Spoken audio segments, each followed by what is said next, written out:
Bismillahirrahmanirrahim. Assalamualaikum warahmatullahi wabarakatuh. Semangat pagi selalu dan mudah-mudahan teman-teman sekalian di hari ini, di siang ini. Kenapa siang ini? Karena konten ini tayang setiap hari jam 11 siang. Mudah-mudahan setiap hari siang, termasuk juga hari ini, siang ini teman-teman dalam kondisi yang tenang, damai, dan teman-teman bisa menyelesaikan setiap aktivitas yang memang teman-teman akan lakukan dan ingin lakukan. Nah, kali ini kita masih di Law of Attraction series dan kita akan mengenali bahwa kita akan mencoba untuk mengafirmasi dan juga kita melihat diri kita yang memang sudah semakin pelan-pelan ya, sudah semakin pelan-pelan tergambar bahwa kita itu akan sukses. Kita akan berkelimpahan. Kemudian kita akan lebih tenang, menjadi pribadi yang lebih sabar, lebih cerdas. Kemudian peluang-peluang baik, peluang itu akan jauh lebih banyak. Dan ini adalah salah satu tantangan yang sangat besar untuk kita dan boleh dikata nih ya, apapun yang terjadi kita sangat-sangat perlu untuk melakukannya, teman-teman sekalian. Karena memang tema-tema tentang motivasi itu sepanjang tahun, setiap hari itu kita itu akan membutuhkan. Kita itu baru merasakan pentingnya motivasi, itu ketika motivasi kita itu sedang turun. Percaya teman-teman. Jadi ketika kita sedang semangat, entah apapun alasannya ya, karena alasan uang, alasan cinta, alasan sayang, alasan tanggung jawab, alasan luka, alasan dendam. Ya kalau yang luka atau dendam kita sebenarnya menghindari kita menggunakan motivasi-motivasi yang sifatnya negatif karena bagaimanapun itu merusak ya. Nah, entah apapun motivasi atau alasan kita itu melihat atau memotivasi diri kita, itu ada kalanya kita tuh sedang tidak memiliki motivasi. Kita sedang drop, kita sedang capek, kita sedang lapar, sedang haus motivasi. Nah, oleh karena itu, memang kita perlu merencanakan mengkonsumsi motivasi setiap hari. Ini idealnya seperti itu, teman-teman. Siapapun kita, dari manapun, asal background kita, apakah kita seseorang yang punya latar belakang kaya ataupun biasa saja dan sebagainya, latar belakang sosial, latar belakang budaya macam-macam, itu sejatinya kita itu memiliki motivasi yang naik dan motivasi yang turun. Nah, kali ini kita akan mempelajari dengan cukup teknis, yaitu bagaimana kita itu sedang belajar untuk memotivasi diri kita secara terus-menerus dan kita sedang berusaha untuk menarik apa-apa yang memang kita harapkan.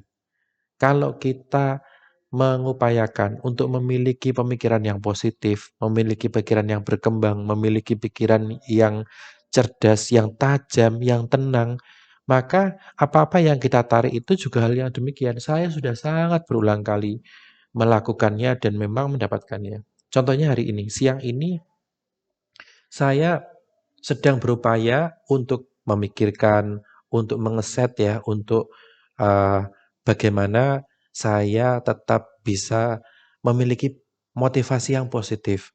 Saya merasakan bahwa semua persoalan saya sudah selesai, kemudian saya mendapatkan peluang-peluang baru, kisah-kisah baru, cerita-cerita baru.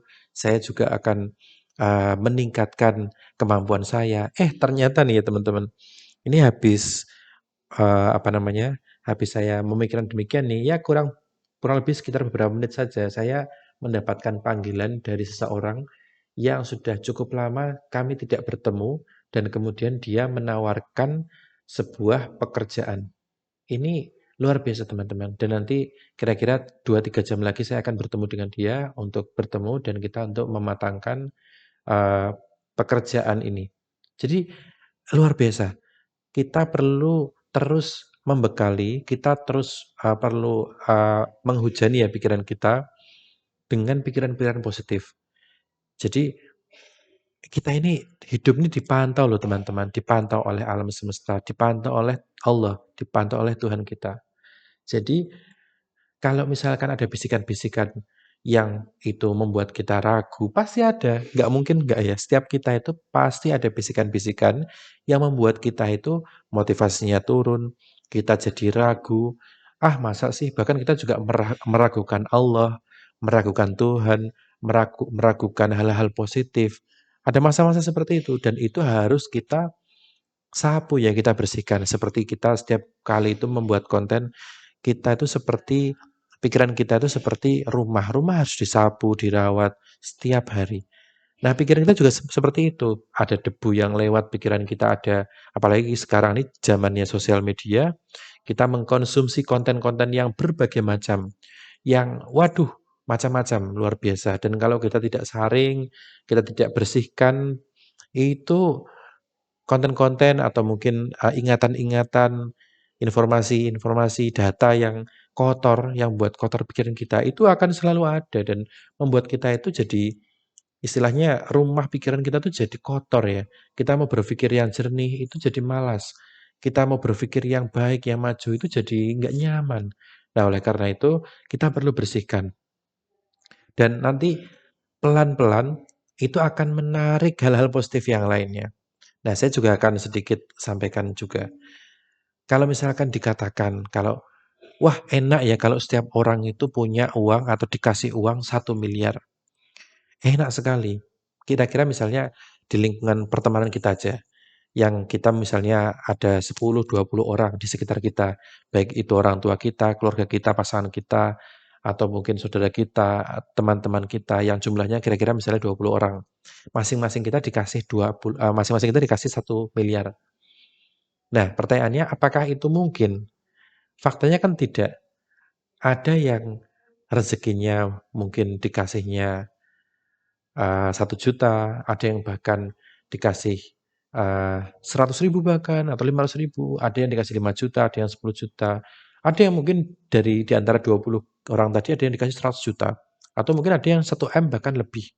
Jadi 20 orang ini saja dikasih oleh semesta, dikasih sama Allah, itu beda-beda jumlahnya.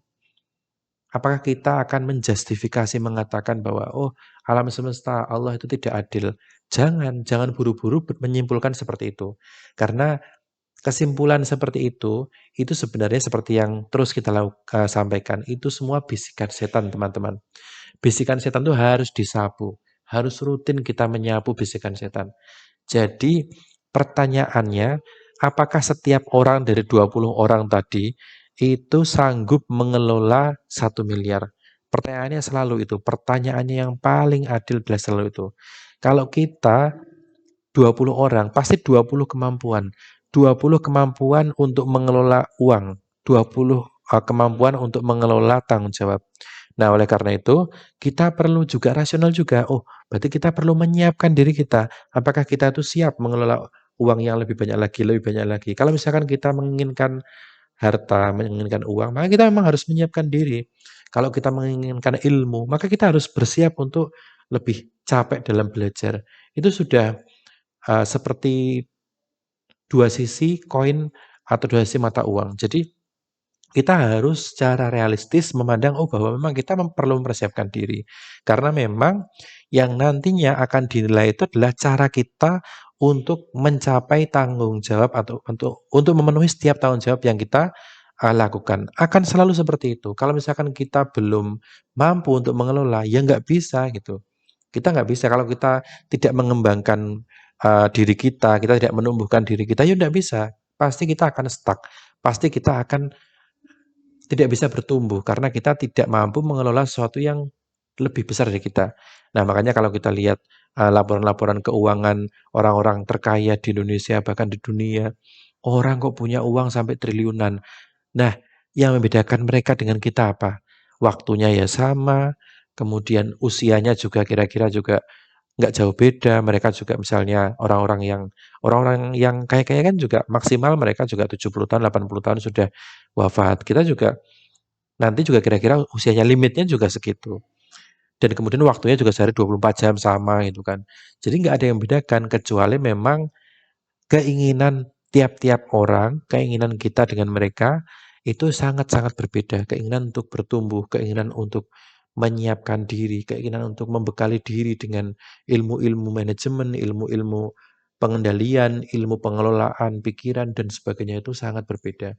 Nah, oleh karena itu kita perlu untuk terus ya membekali diri dengan ilmu, kemudian memotivasi pikiran kita, menata perasaan kita. Sangat-sangat penting. Kalau semuanya tidak ditata, semuanya tidak kontrol, dikendalikan, kita hanya mengalir saja, maka ya hasilnya juga ibaratnya akan mengalir saja yang tidak teratur ya. Jadi kita perlu mengendalikan apa-apa yang memang itu bisa kita kendalikan.